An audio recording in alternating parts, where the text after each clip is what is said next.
Take that kid away from here right now. Asterisk, the word sliced through the calm of the park like a sharp knife, instantly turning the peaceful scene into one filled with tension. Asterisk, a middle-aged woman, blonde and dressed elegantly, was furiously pointing at a black teenager sitting quietly on a bench. Asterisk, she was gripping her phone so tightly it looked like she might crush it. Asterisk, her voice was loud enough to draw everyone's attention. Asterisk, but the boy, visibly puzzled, simply looked at her, not understanding what he'd done to trigger such fury. Asterisk, on the other side of the park, children were playing and couples were strolling with their dogs. But gradually, all eyes began to focus on the commotion. Asterisk, the woman later identified as Catherine Miller, a resident from a wealthy neighborhood in Stamford, Connecticut, kept yelling, "He's been hanging around for hours, obviously up to no good. This place is meant for families, not for people like that." She paused briefly, but the disdain in her tone was crystal clear. The teenager, named Jamal Anderson, could hardly believe his ears. All he had done was sit there waiting for his mother to come pick him up. Jamal, just 15 years old,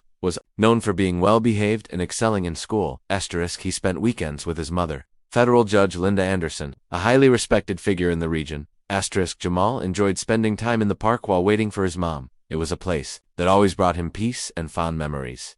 Asterisk, but that day, everything felt different, like his whole world had flipped upside down. Asterisk, in her uncontrollable rage, Catherine had already dialed 911. Asterisk, there's a suspicious person here, she reported, her words soaked in prejudice disguised as concern. Asterisk, he looks dangerous. You'd better send a patrol car. Asterisk, meanwhile, Jamal remained seated, his hands clearly visible, just like his mother had always instructed him. Asterisk, he knew sudden movements could be misunderstood. Asterisk, though fear crept into his chest, he forced himself to stay composed. Asterisk, moments later, the shrill sound of police sirens echoed through the park. Asterisk, 3 patrol cars arrived swiftly, red and blue lights flashing. Asterisk, every pair of eyes in the park turned toward Jamal. Asterisk, the atmosphere was thick with unease. Jamal understood the risk. He stood up cautiously, keeping his hands visible. Asterisk, I'm just waiting for my mom, he explained calmly. Asterisk, I haven't done anything wrong. But the officers didn't seem interested in listening. Catherine eagerly took over, gesturing passionately. Asterisk, he's been loitering here, all alone, watching families. Asterisk, I told him to leave, but he refused. Asterisk, her tone carried the conviction of someone who believed they were performing a heroic act. Asterisk, the police team leader, Sergeant Blake, a stocky, stern man, stepped forward. He requested Jamal's identification, but Jamal, being underage, had none. Asterisk, still, he tried to explain again that he was merely waiting for his mom. Asterisk, before the situation could spiral further, the roar of an approaching engine interrupted everything. Asterisk, a sleek black sedan screeched to a stop in the parking lot. Asterisk, the door swung open, and a tall woman with an air of authority and steady steps emerged. Asterisk, Linda Anderson had arrived. Her presence was like a silent storm rolling in. Dressed in a black blazer with her hair neatly tied back, she carried herself like someone who routinely handled high-stakes situations. Asterisk, but this time, it wasn't a legal matter, it was far more personal. Asterisk, as the police and Catherine looked at her in bewilderment, Linda ignored the woman entirely and went straight to Jamal. Asterisk, are you all right, son? She asked firmly, her voice steady but filled with concern. Asterisk, Jamal nodded gently, the relief clear in his eyes. Asterisk, he knew his mother would not only defend him, but would bring this ordeal to a dignified end. Asterisk, Catherine, momentarily stunned, quickly regained her superior attitude. Asterisk, and who do you think you are, barging in like this? That boy was clearly causing problems, and Linda raised her hand, cutting her off. Asterisk, her piercing gaze made Catherine recoil, her words catching in her throat. Asterisk, I'm Linda Anderson, Linda declared, turning toward the officers, her voice calm yet commanding. A federal judge and this young man, she pointed to Jamal, is my son. Now, perhaps someone can explain why my son is being questioned in a public park as if he were a criminal. The officers froze, as if the ground beneath them had vanished. Sergeant Blake cleared his throat, trying to buy time for a response. Asterisk, Your Honor, we received a call reporting suspicious activity. And so Linda cut him off sharply, her tone turning icy. Suspicious activity. Asterisk, waiting for his mother on a park bench is now suspicious. Blake fumbled for words. Catherine, still clinging to her self-righteousness, jumped in. I was simply protecting the families here. This park isn't for Asterisk, she hesitated, but the meaning behind her words was painfully clear. Asterisk, Linda turned her gaze slowly toward her, her eyes ablaze with outrage. Asterisk, not for who? Asterisk, not for black teenagers. Asterisk, because that's exactly what you meant, and I won't allow it. A heavy silence blanketed the park. Catherine's eyes darted nervously as she stumbled over her words. Asterisk, no? That's not what I meant. Linda took a step closer, her presence completely overpowering. When you decided to call the police based solely on his skin color, you weren't protecting anyone. You were acting out of pure prejudice. Asterisk. And it's this kind of ignorance that turns ordinary moments into dangerous encounters. The crowd that had gathered was fully engaged. Several pulled out their phones, recording every second. Asterisk. It was clear Linda wasn't just protecting her son. She was educating the entire park about the real consequences of racism. Asterisk. Catherine, visibly uncomfortable, couldn't meet Linda's eyes. But Linda wasn't done. She turned back to the officers. Asterisk. Sergeant, I want to know what procedures do you have in place to ensure your actions aren't influenced by biased reports like this? Asterisk. Because what I witnessed here today wasn't law enforcement, it was discrimination. Blake, clearly uneasy, replied in a faltering voice. We follow protocol. Your Honor. Asterisk. There's no intention to discriminate. Linda arched an eyebrow, cutting him off. Protocol. Asterisk. And does that protocol include confronting teenagers like my son without any evidence of wrongdoing? Asterisk. Do you realize what could have happened here? Asterisk. One misstep, one wrong interpretation. This could have ended in tragedy. The crowd silently absorbed every word. Some nodded, agreeing. Asterisk. Even Jamal, who moments ago had felt powerless, stood a little taller beside his mother. Asterisk. Linda, her indignation burning brighter, turned to Catherine again. Asterisk. And you, she stated, firmly, need to reflect on your actions today. Your behavior wasn't just reckless, it was dangerous. Asterisk. Your words carry weight. Today, they could have caused irreparable harm. Asterisk. Catherine dropped her gaze, unable to withstand Linda's piercing stare. Asterisk. The crowd remained hushed, the weight of the moment heavy in the air, but Linda wasn't finished. Resting her hand gently on Jamal's shoulder, her voice now calm yet resolute, she concluded, this isn't over. I will ensure changes are made to prevent incidents like this and to educate those who so clearly need it. Linda wasted no time. After confirming Jamal was safe and reprimanding Catherine in front of everyone, she knew she had to act so this wouldn't be brushed aside like just another case of prejudice. Sergeant Blake, she began authoritatively. Asterisk. I want full details of the call, the recording, the report, everything. Asterisk. This matter will be forwarded to the proper authorities.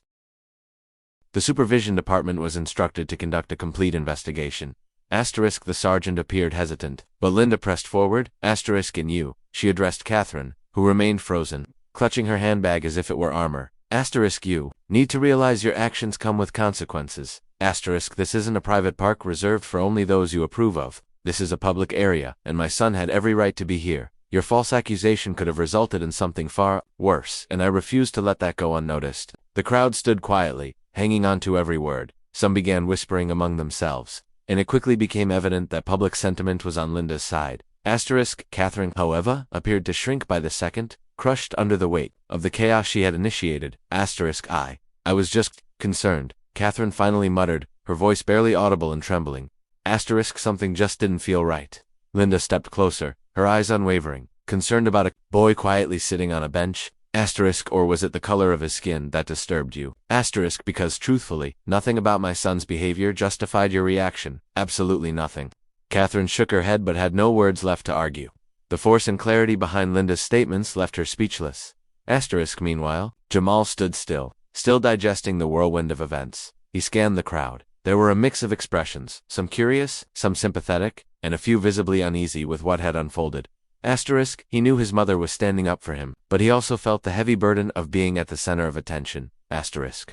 Linda then turned to face the crowd. Asterisk. To all of you watching, I want you to understand what happened here isn't rare. Young black men experience this constantly. Asterisk. They're judged based on appearance, labeled as threats for no reason, and too often, these encounters end in tragedy. Asterisk. That has to change. A few voices in the crowd broke the silence with murmurs of agreement. That an older woman standing near the front spoke up firmly. She's absolutely right, the woman declared. I've witnessed situations like this before. Asterisk. Someone has to say something. Linda acknowledged her with a nod before redirecting her attention to the officers. I hope today has taught everyone here a lesson. Asterisk. The color of a person's skin should never dictate how they are treated. Asterisk. And I promise you, I won't stop pushing for real change in this community and beyond. The weight of her words was evident. The police officers cautiously stepped back, fully aware the situation had slipped from their control. Asterisk. Catherine tried to slip away quietly, but Linda called after her. Asterisk. Not so fast, she stated with a commanding tone. Asterisk. We're going to have a private conversation. Asterisk. Catherine hesitated but stayed, and slowly, the crowd began to disperse. At Asterisk. Linda guided Jamal towards their car, but paused before leaving. Addressing the remaining spectators, Don't let moments like this pass unnoticed. Record them. Report them, and most importantly, educate those around you, because real change begins with us. Once inside the car, silence hung in the air, until Jamal finally spoke, his voice carrying both emotion and uncertainty. Mom, do you think she actually learned anything from this? Linda glanced at him through the rearview mirror as she started the engine. I can't say for sure, Jamal, but I do know this: the world only changes when people speak up. Today, you may have been the victim, but you were also the spark that started something bigger. Never forget that. The black Corolla pulled away from the park, but the impact of what had occurred would echo long after. Linda understood this was merely the beginning. She had no intention of letting Catherine or the officers walk away from their actions unchallenged. That evening, once home, Linda sat at the kitchen table with her laptop open, carefully crafting a detailed account of the incident. Every sentence was deliberate, because this wasn't just about protecting Jamal, it was about standing up for every young black person who has ever endured unfair prejudice. Meanwhile, Jamal retreated to his room. Sleep was impossible. The events replayed in his mind, relief mixed with lingering outrage. His mother's unwavering support had shielded him, but he understood not everyone was that fortunate. Staring at the ceiling, he wondered how he could contribute to meaningful change. The next morning, Linda contacted the city's legal office. As a judge, she anticipated pushback, but her determination was unshaken. Catherine's baseless report had to be addressed. For Linda, this wasn't solely about Jamal. It was about holding those who promote prejudice accountable. Days later, Linda received a call. Judge Anderson, this is the police department. We'd like to meet regarding the park incident. The voice on the line was cautious. Linda agreed to the meeting, arriving with her trademark confidence. At the station, the police chief, visibly uncomfortable, attempted to downplay the situation. Judge, we believe there was simply a misunderstanding. Our officer was just concerned about community safety. Linda immediately cut him off, her tone sharp, concerned. About what exactly? A teenager quietly sitting on a bench. That type of reasoning only fuels the problem. I'm not here for empty apologies. I want action. She demanded mandatory racial sensitivity training for the entire department, along with a complete review of how suspicion-based complaints are handled. In addition, Linda formally filed a complaint against Catherine for filing a false report. The incident quickly gained traction on social media. Bystanders had captured everything on video. The footage went viral. Linda's steadfast defense and Jamal's vulnerability struck a nerve, inspiring thousands. Community groups mobilized, using the case to highlight the everyday racism that persists. Catherine, now publicly exposed, faced a flood of backlash. Under immense pressure, she approached Linda to apologize. Linda accepted the apology, but made it abundantly clear, an apology won't undo the harm. I hope this serves as a wake-up call. For you, Catherine, because your actions could have led to a tragedy. This isn't just about my son. It's about everyone who's ever suffered because of prejudice. That conversation marked the beginning of a shift. Catherine was sentenced to complete community service, participating in an educational program focused on racial awareness. Linda and Jamal chose to attend one of the sessions. There, Catherine was required to listen to personal stories from those affected by discrimination. In the end, Jamal stood to speak. His voice was steady, but thick with emotion. I hope everyone here takes something away from this, because no one should have to fight just to exist in peace. No one. The impact of his words rippled through the room. Tears welled in Catherine's eyes as she vowed to change. Jamal viewed it as a small victory in a much larger battle. Over time, real change began to emerge. The local police implemented recommendations. The incident inspired neighboring communities to confront similar issues. Jamal, now empowered, became active in school debates on equality, using his experience as a tool to educate his peers. You turned pain into progress, Linda told him at a family dinner. And I couldn't be prouder. What started as an ordinary afternoon at the park became the spark for a movement far greater than they imagined. Linda and Jamal knew there was still much to do. But every step forward, no matter how small, mattered. If this story moved you and made you reflect, please like the video, share it with others, and tell us your thoughts in the comments. Stories like this remind us why confronting prejudice head-on is so crucial. Subscribe to the channel for more stories that challenge and inspire. We'll see you in the next video.